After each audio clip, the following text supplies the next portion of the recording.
Hi, it's Lori Neverman from Common Sense Home. Welcome to my kitchen. Today I'm going to show you how to dress up the basic sandwich bread recipe from the bread book and turn it into Cloverleaf Rolls. In case you want to have it look a little bit like something more fancy and impress your friends and family for the holidays, this is how we do it. So you start with 1 1/3 cups of water, I should say. 1 egg plus enough warm water to equal 1 1/3 cups. And I'm going to check my water level. I'm close, but I need just a little bit more here. This is kind of an odd recipe because of this, but that helps you get your moisture levels in the bread just right. And I heated up my water before we got started here. A lot of the time I'll heat the 1 cup worth and then just measure out, plop the egg in and make sure that I've got 1/3 more. Set that to the side. And then we've got 1/4 cup of melted butter. And let that drip in there. Now you can use a KitchenAid mixer like this one with the dough hook attachment, or I've got a Bosch bread machine. It's not a bread machine. It's the Bosch Universal Kitchen Machine. Oh, here's our yeast. And I'm going to make sure that it's in there. Or you can mix this by hand. You don't need a mixer. It just goes a little faster and easier. We've got our sugar. Set that off to the side. Lock this, and I'm going to mix this to make sure our yeast is blended in.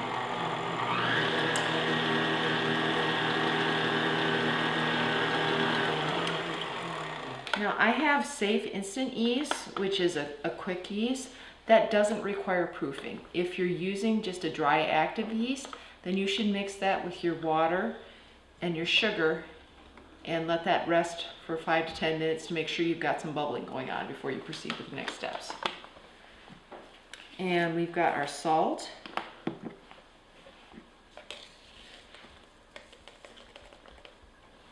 That's a little extra generous. Get that in there. And now all that's left is the flour. And this is brown. Whoops. Forgot I loosened the lid. I've got Natural Mills Golden White, which is a white wheat mix. And I left my cup measure in the cupboard.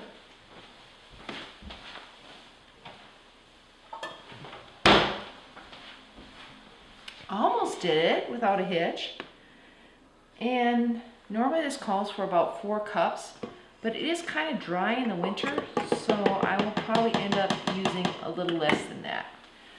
You should always use a bread recipe as a basis and then adjust it for your baking conditions.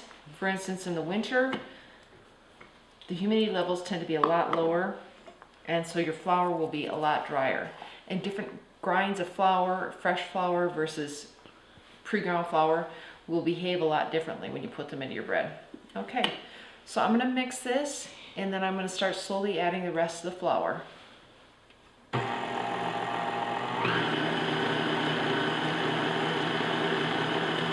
And you never want to crank up your mixer too high. You can actually damage the proteins in the flour if you overheat the batter. So I've just got this on a 2 right now, and our dough hook is working that around. Tap that, knock some of the flour in.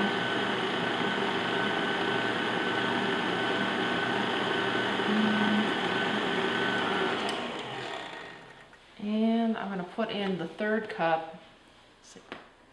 Normally we use between 3.5 to 4 cups with this recipe.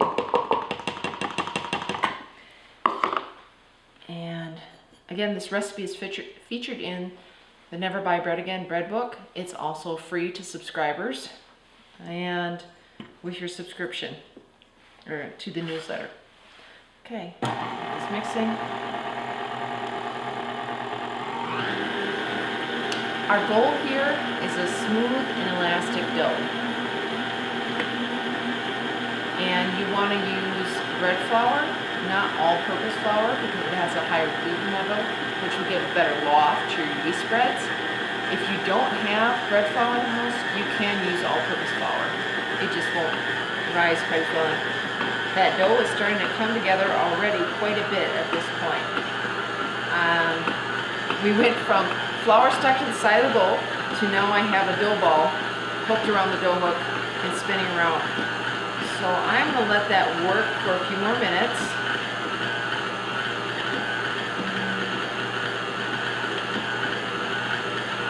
And as it kneads, the texture of the dough changes. So it's good to let those additions of flour mix in for a little bit before you just automatically add more flour, because you can pretty easily step over the line from not enough to too much, because the kneading itself will change the texture of the dough. And you want it just a little bit tacky, but not so sticky that when you try to roll it out, you look like you've got a craft project going bad on your hands. But if it's too hard, then your rolls or your loaf of bread or whatever you're ending up making, shaping out of this, is going to be drier and not as tender. Yeehaw! Right, okay. I think poking the dough, we're close, but maybe just a little bit more. And this was only with 7 cups of flour, so I'm going to add just a 1/4 cup at a time and watch that after every addition. Slow down.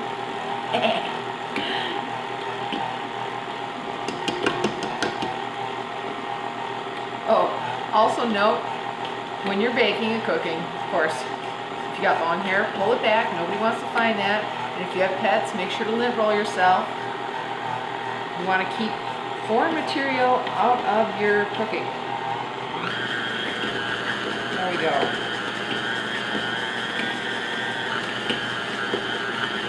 Of course, when we had the family catering business years ago, we all used to wear the hair nets. And a lot of times if I'm doing a lot of baking, I'll put the apron on too, just to protect whatever else I happen to be wearing. We're getting really close here. I'm going to watch this, and we'll maybe take a little break here in the recording and come back to this when this is just about done.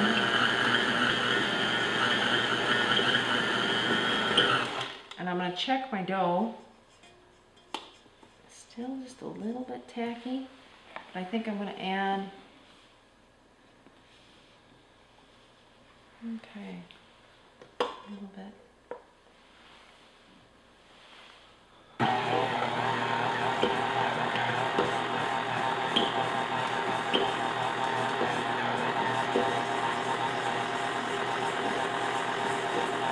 And you be careful when you add your flour. If you turn it up, the initial reaction is going to be poof, flour going everywhere. So be aware of that. I think we've got enough in there now, and I am just over 7.5 cups. And I'm going to let this slowly mix now for 8 minutes, and then come back and check it again. That's our initial mixing stage. If you're mixing it by hand, you want to go until you have a smooth, satiny texture, and it's just got a certain feel to it. You should also be able to do the window pane test and have that bread pull into a thin sheet without breaking. And we'll demonstrate that when we come back. I'm going to stop this for a minute. Oh, and unlock it. There is a lock on one side and the on-off on the other, and the lock will keep it down if you're working with stiff material, so it doesn't buck out of there. And you can see this is sticking to the dough hook at this point, and I'm used to making double batches, so I think I may have said 7 cups instead of 3 cups earlier, but it's still pretty darn sticky. We're starting to get some window pane action.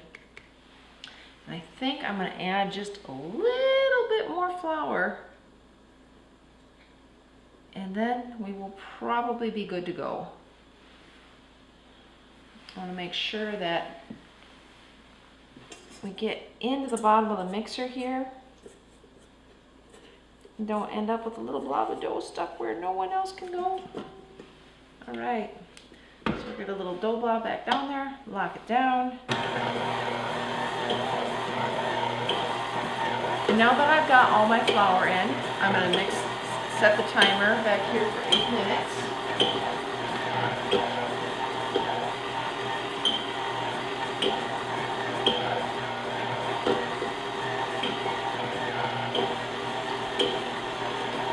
And we're going to let this mix for 8 minutes. If you're mixing by hand, you want to continue to knead that until it starts to get smooth and glossy, and you should have that clear window pane action. So right now, yeah, we let the machine do the work, and we'll come back to this in about 8 minutes. All right, our timer just went off, so our 8 minutes are up, and I'm going to turn this off. Take a look at what we've got here. And our dough is nice and stretchy. Can mostly pull a window pane. A lot of times when you're working with whole wheat flour, it's just not going to stretch quite as well as if you were using a white flour. So we've got pretty good stretch and nice evenly mixed dough. It feels good to the touch. So I'm gonna take this and I'm actually gonna cover it up. And leave this to rest for 20 minutes. And then we'll come back to it and we're going to punch it down and then we're going to let it raise again and then we'll get to the shaping. All right, this is looking good. It's about, it's risen noticeably, but not double in size.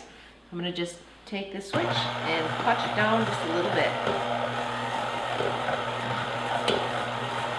You don't have to use the mixer. You can take it out of the mixer if you want. If you're having problems with your dough rising because your kitchen is cold in the wintertime, don't flip the switch the wrong direction. Anyway, as I was saying, if you're having problems with your bread not rising because your kitchen is cold, you can take this off the dough hook. Whoop! Be free! And just take this bowl and set this into a warm bowl of water. And that way, your warm bowl of water will heat up your bread dough and you will get it nice and risen. You can also cover it up and set it somewhere like on top of your refrigerator if it's not filled with egg cartons like mine. Just stick it anywhere warm, but don't forget about it. Once when I was a kid, we went to church on Sunday. Mom had dough rising on the top of the stove, and by the time we came back from church, because service ran a little long, the dough had crawled out of the top of the bowl and was crawling down the side of the oven. So yes, don't forget about your dough. All right, we'll be back with this in about an hour. It should be risen and roughly doubled in size, and we'll be ready to roll out and turn it into Cloverleaf Rolls.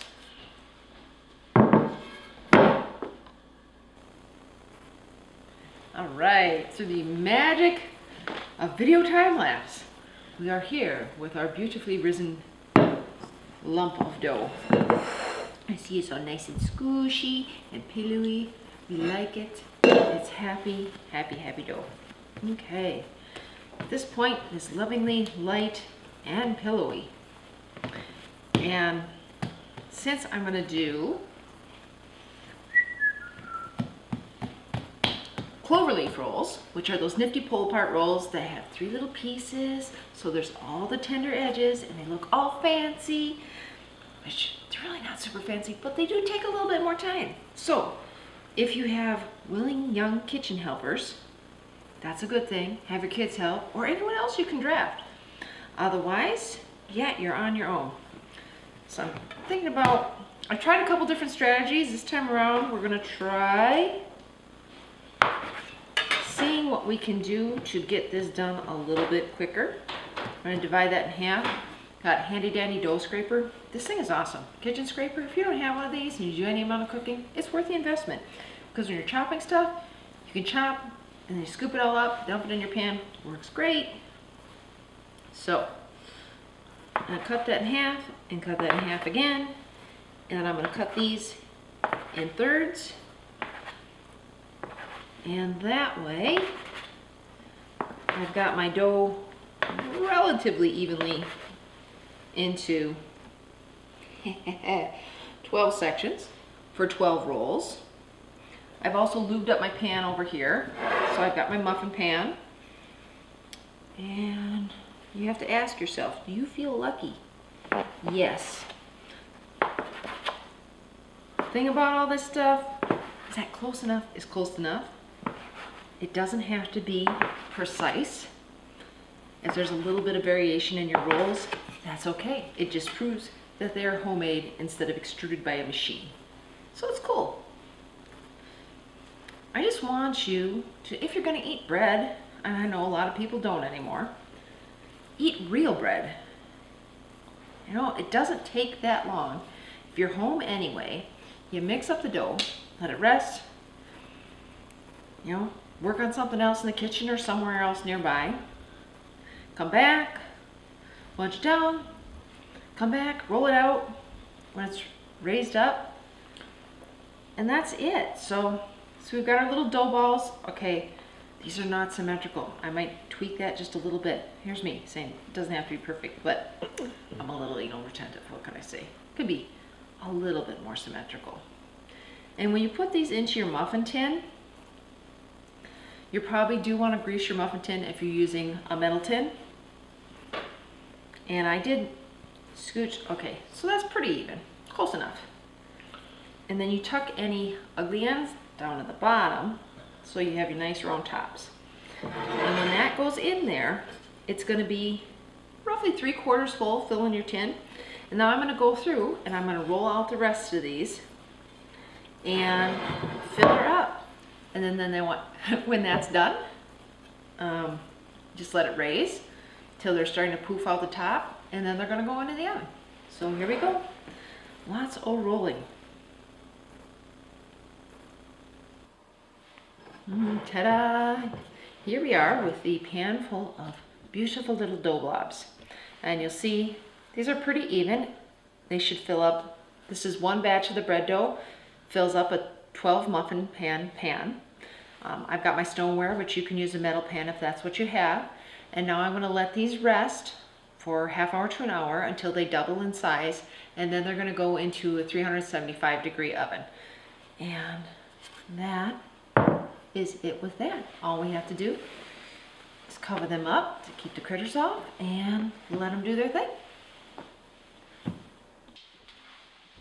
Now our buns are nicely risen and ready to go in the oven. You can see they're popping up just past the edge of the muffin tins, and they're going to grow a little bit more as they're baking. So you don't want to get them too huge because they will continue to grow once they're in the oven. Let's get these in.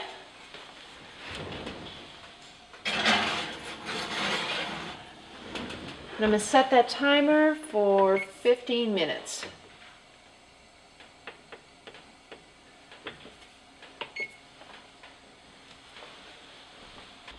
And my timer just went off, and it's time to take these out of the oven. I'll do a double check here. And we've got nice browning on top. And I'll get these out. And you can see they're nice and evenly browned all the way around. I'm going to let these cool just a little bit in the pan and get out my cooling rack for them to finish cooling completely. You can certainly serve these warm or have them a little bit later too if needed.